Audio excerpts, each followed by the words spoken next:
Estimado profesor, estimados compañeros, como es de su conocimiento, en esta tarde les vamos a hablar sobre la liberalización financiera en Ecuador, eh, en el grupo que está conformado por Janet Castillo, Silvana Jiménez, Paola Pineda, Catherine Neira y mi persona, Pablo Durán. Bueno, para empezar podemos mencionar que la liberalización financiera en Ecuador comenzó en los años 80 y en los años 90 hubo unas modificaciones en lo cuanto a se existen reformas como la Ley de Régimen Monetario Banco del Estado a fines del 92 y en 1994 se da la Ley de General de Instituciones Financieras. Bueno, en este punto podemos decir que la desregularización financiera empezó en Ecuador durante los años 80, especialmente alrededor de 1986, cuando existe la flexibilización de la estructura de tasas de interés y desarrollo de nuevos productos financieros. Esto lo habíamos mencionado ya en clases. eh, Bueno, esta combinación conflictiva definió una serie de retos para la política económica, en particular con respecto a la eficiencia de los instrumentos tradicionales con los que se hace política monetaria, debido al impacto de la creciente dolarización de la economía que surgió luego de la crisis de 99. La primera explosión de la burbuja del Ecuador se da en 1995, cuando se evidenció la fragilidad financiera y la ineficiencia de los marcos de regularización o regularización en este caso y supervisión, pero muchos de los problemas de los bancos pudieron de ser disimulados y diferidos dentro de un segundo miniboom que se da en el año de 1997 y 1998. Aparte de esto se dan choques exógenos negativos en el año de 1998, donde detonaron las tensiones acumuladas en el sistema financiero formal y en el conjunto de la economía. Por lo cual, el desarrollo de la crisis involucró cada vez más aspectos de la economía, disminuyendo exponencialmente la eficacia de los instrumentos de la política económica. Como sabemos, luego de la decisión de la dolarización oficial de la economía en enero del 2000, Ecuador enfrenta nuevos tipos de retos en el tiempo que trata de convalecer de la reciente crisis financiera.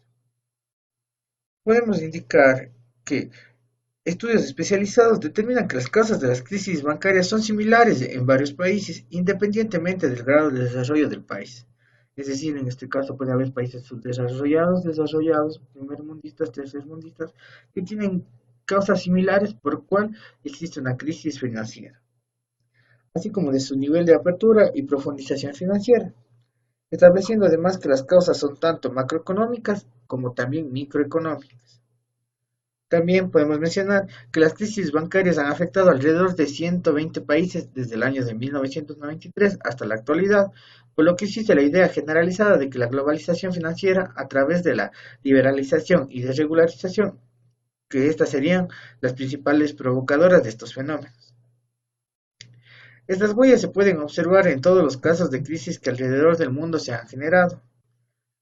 Sin embargo, se piensa que sus efectos pueden prevenirse a través de un apropiado marco regulatorio y control eficiente. Y compañeros, ahora mis compañeras van a proceder a indicar cuáles fueron las falencias, las fragilidades de la liberalización financiera en Ecuador en 4 puntos más. Una de las falencias que tiene la Ley General de Instituciones del Sistema Financiero es la eliminación de barreras de entrada a nuevos participantes al mercado. Es así que se reconoce en este reglamento como instituciones financieras privadas a los bancos, a las sociedades financieras, a las asociaciones mutualistas de ahorro y crédito para la vivienda, las cooperativas de ahorro y crédito que realizan intermediaciones financieras con el público. Esta ley lo que promueve es la formación de alianzas estratégicas como alternativa de integración que impulse la expansión del sistema bancario ecuatoriano. Aquí legaliza la constitución de grupos financieros para que puedan participar en todos los mercados y actividades relacionadas con los procesos de intermediación. Da paso al concepto de la multibanca, donde todas las actividades se concentran bajo una misma institución o grupo financiero con el fin de aprovechar al máximo su potencial de intermediación. La idea tras este incentivo es modernizar la operación bancaria, alcanzar el mayor volumen de negocios y clientes. Se define como grupos financieros a la sociedad controladora que posea un banco, a una institución financiera privada o corporación de inversión y desarrollo, una compañía de seguros y reaseguros, sociedades de servicios financieros auxiliares previstas en las leyes, así como las subsidiarias del país y del exterior de cualesquiera de las mencionadas. Entre los efectos negativos que promueve la ley es que posibilitaba, garantizaba e incentivaba la especulación financiera y reconocía de hecho el carácter monopólico de la economía ecuatoriana manejada por los grandes grupos financieros. Este reglamento, lejos de promover alianzas estratégicas y fusiones para que se puedan volver más competitivas, se multiplican en número, promueve la multiplicación en número auspiciado por grupos económicos y políticos influyentes. Aquí estos grupos no supieron administrar con prudencia los recursos del público, afectaron los intereses de un número importante de clientes que les confiaron sus ahorros. Estos grupos financieros monopolizaban la economía ecuatoriana, de aquí que son los responsables de un alto porcentaje del valor agregado generado por la economía. Ellos transferían los recursos a tasas de interés preferenciales y en condiciones ventajosas a las empresas relacionadas de su propiedad, todo con el fin de fortalecer la posición en el mercado. Las altas tasas de interés a corto plazo contraponían las estrategias de inversión a largo plazo, en cambio incentivaron la especulación en el corto plazo. Cuando al momento de que caen los activos de los bancos, la tasa de cartera vencida se incrementa. Los bancos eran el eje del sistema de especulación financiera, porque comenzaban a acumular cartera vencida en las empresas de su propiedad, todo con el fin de mantener el monopolio. Transferían los costos de la cartera vencida hacia las altas tasas de interés. Asimismo, los recursos frescos recién captados por el público eran direccionados para sus empresas relacionadas. Un ejemplo que tenemos es el Grupo Filambanco, donde en ese momento fue el grupo financiero más poderoso del Ecuador. Controlaba el banco Filambanco, sociedades financieras, empresas de comunicación, seguros, hoteles, camaroneras, textiles, plásticos, inmobiliarias, entre otros. Era de la propiedad de la familia Isaías y la familia Dazún, familias que tenían cierta relación con relación con el Partido Populista de Derecha, el Partido Revolucionista Ecuatoriano. Captaron el control del aparato público y económico durante la breve presidencia de Abdullah Bucaram. Entre estas medidas que el Estado proporciona a estos grupos que están ya en la quiebra, ¿sí?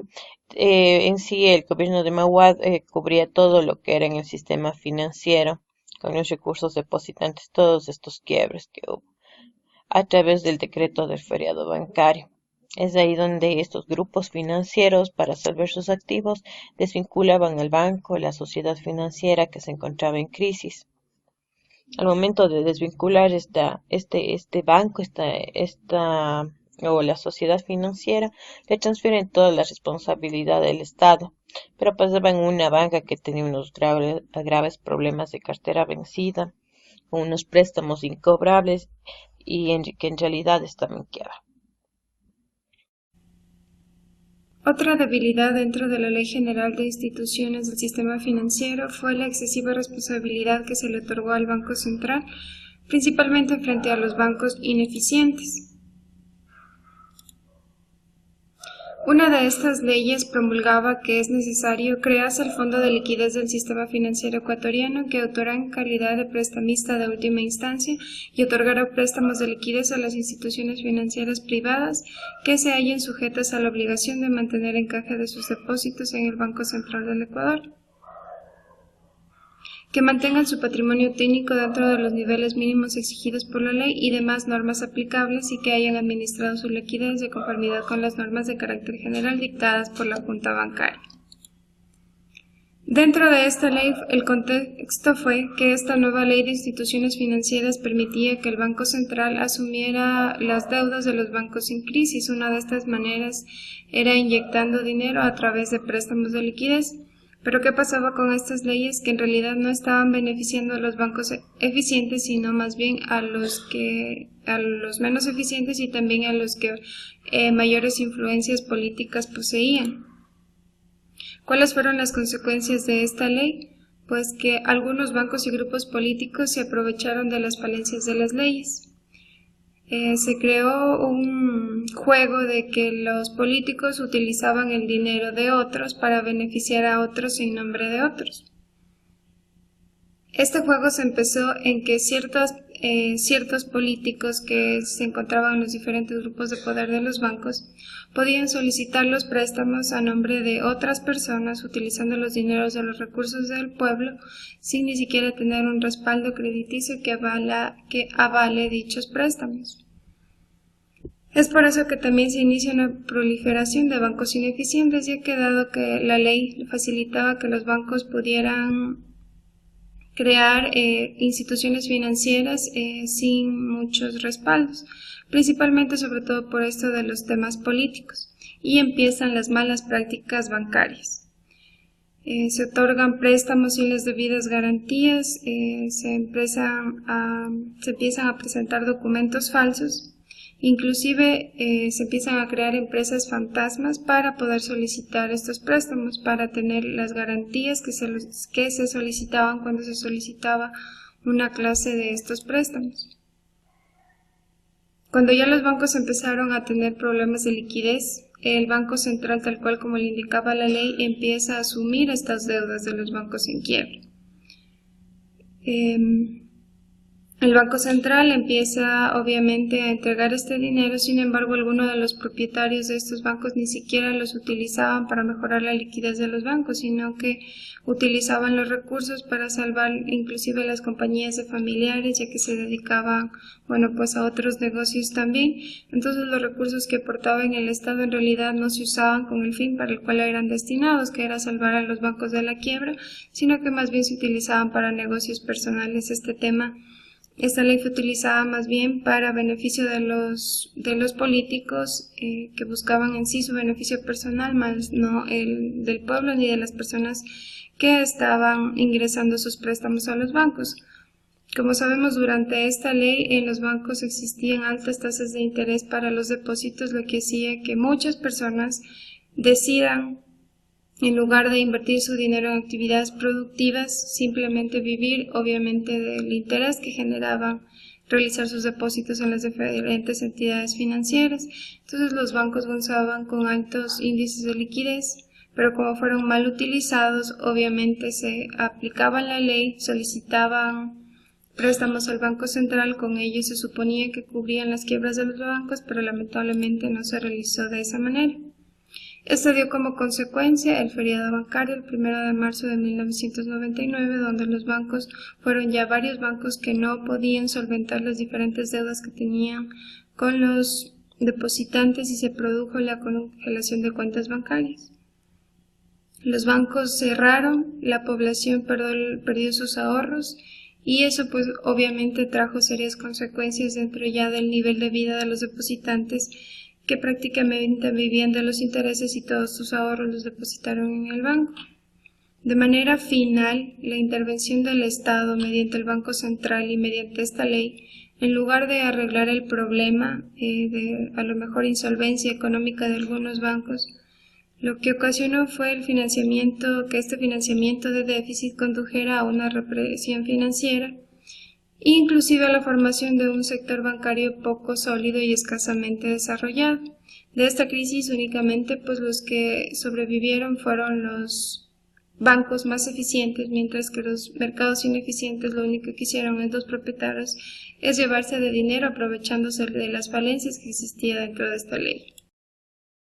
Hasta 1999, el Banco Central del Ecuador era un monopolio monetario en el sector financiero. Tenía la emisión de la moneda de curso legal, en ese entonces el sucre. Sin embargo, en el año 2000, Esta función fue resquebrajada por el proceso de dolarización. La intervención de los bancos privados en el sector financiero fue fulminante en nuestra economía, por las políticas débiles de control, con un sinnúmero de falencias, como el favorecimiento a ciertos grupos económicos en la concesión de créditos vinculados, bajo condiciones preferenciales. Trajo consigo la crisis financiera, en donde varios bancos privados quebraron. Dentro del proceso de saneamiento y reestructuración del modelo económico del país, las enmiendas constitucionales en el 2008 y las reformas al marco legal que regula el sector financiero permitieron que el gobierno vigorizara los mecanismos que debilitaron el control de la política económica y monetaria, estableciendo límites en la regulación y el control del sector financiero privado, prohibiendo el congelamiento o la retención arbitraria de los fondos o depósitos en las instituciones financieras públicas o privadas, garantizando de esta manera la protección de los derechos y recursos de los cuentaahorristas. Otro aspecto importante es la promulgación de la Ley Antimonopolio o la Ley de Regulación y Control del Poder de Mercado, donde prohíbe abusar de una posición dominante y tomar ventaja. Además, prohíbe las concentraciones o fusiones en el mercado y prohíbe las ayudas otorgadas por el Estado que amenacen la competencia y beneficien a determinadas empresas o sectores. Esta ley tiene como objetivo proteger los procesos competitivos en el mercado común, en beneficio de los consumidores. Entre las debilidades de la Ley General de Institución del Sistema Financiero se puede observar que, para el sector bancario, amplió la gama de servicios que podían ofrecer bajo el concepto de banca múltiple, permitiendo a los banqueros incursionar en nuevas operaciones. Lo cierto es que la norma redujo los controles sobre la banca, debilitó la cartera bancaria y las reservas internacionales. Esta ley concede más libertades para los créditos vinculados, que eran préstamos que los bancos otorgaban a sus propios accionistas o administradores en beneficio de sus empresas, sin garantías suficientes que sustenten la transacción. Al amparo de esta ley, el Estado salió al rescate de la banca en crisis a través de millonarias operaciones crediticias en pretexto de garantizar la estabilidad del sistema financiero. Incluye también la autorización para evadir controles directos con la banca offshore, es decir, los banqueros usaron los recursos del Estado para salvar las compañías familiares o, en el peor de los casos, trasladaban el dinero de empresas fantasmas dentro y fuera del país. A lo anterior se suman los sistemas de contabilidad y de controles internos poco transparentes. El maquillaje era una práctica común en la mayoría de los bancos, según se demostró más tarde en las auditorías financieras contratadas por el mismo gobierno. Con la aplicación de esta ley también se liberalizó las tasas de interés y se simplificó el marco legal del sector financiero. Recordemos que la gente vendió sus activos para poder vivir con los altísimos intereses en sucres que pagaban especialmente aquellos bancos que requerían cubrir sus falencias de flujo de caja. Aquellos que necesitaron un alto rendimiento de sus ahorros, personas mayores de edad, amas de casa, fueron las que con mayor crudeza sintieron el golpe del congelamiento y la devaluación. Todo proceso de liberación se lo considera como el mayor desmantelamiento posible de los mecanismos de control, así que con una intromisión del Estado en el principio superior de autonomía de la voluntad y la libertad de contratación, todo esto con el resultado de que todo mecanismo de control e intervención por parte del Estado se haya dotado de un agregado inevitable de corrupción. La Ley General de Institución del Sistema Financiero estableció una permisibilidad que la experiencia ha demostrado resultó ser inconveniente y aún peligrosa para la estabilidad no solo del sistema de pago, sino de la propia economía, y que derivó en el libertinaje de los administradores de las instituciones financieras, con las dolorosas consecuencias que todos ya conocemos. De este libertinaje financiero se siguió que con muchos administradores bancarios fueron acusados penalmente por la presunta comisión de delitos bancarios, cuya regulación, vale anotar, al momento de la crisis resultó insuficiente. Insuficiencia que se explica desde luego por esta flexibilización de controles que inspiró la nueva legislación bancaria.